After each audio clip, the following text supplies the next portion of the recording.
Bonjour, l'artiste Jean Dujardin et son sacre hollywoodien n'auront pas les faveurs de la presse. Décalage horaire oblige. Vos journaux de ce lundi 27 février ont donc choisi de faire leur cinéma avec d'autres acteurs. Et ce sont les acteurs de la campagne présidentielle qui occupent le devant de l'espace médiatique en même temps que les allées du salon de l'agriculture. Pour le Figaro, le duel à couteau tiré entre Sarkozy et Hollande est à un tournant. Alors que la campagne du candidat socialiste semble patiner, le président a lui mis un coup d'accélérateur. Et ça embraye, a-t-il confié à ses proches.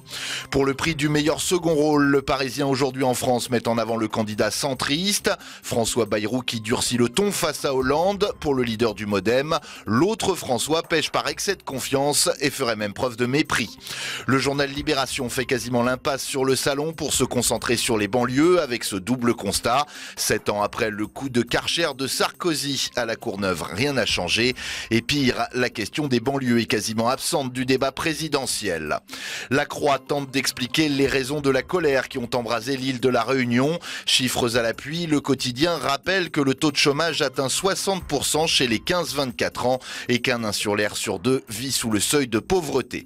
À l'étranger, toujours au chapitre politique, vos journaux s'intéressent au premier tour du scrutin présidentiel au Sénégal avec un président sortant, Abdoulaye Wade, hué dans les rues de Dakar. Libération croit savoir qu'il lui faudra en passer par un second tour, synonyme d'incertitude. Les manifestations d'opposition à Vladimir Poutine en Russie trouvent également de l'écho dans vos journaux. Le Figaro décrit cette chaîne humaine qui a symboliquement encerclé le Kremlin hier dimanche. Enfin, vos quotidiens n'oublient pas de se préoccuper de la situation en Syrie où Bachar el-Assad concourt au rôle de dictateur le plus détestable de la planète. Le Figaro publie la photo d'une électrice qui vote au référendum constitutionnel sous les portraits des dictateurs, père et fils. Et même si vos journaux ont raté le sacre de The Artist et ses 5 Oscars, on peut tout de même parler de cinéma avec La Croix, qui fait un retour sur le cru 2012 des Césars, avec en photo Bérénice Bejo et Omar Sy, grande figure de cette 37e cérémonie.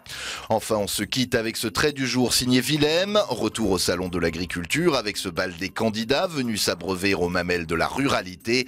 Pour l'image, mieux vaut traire une vache que tondre un mouton, ça fait moins peur aux électeurs.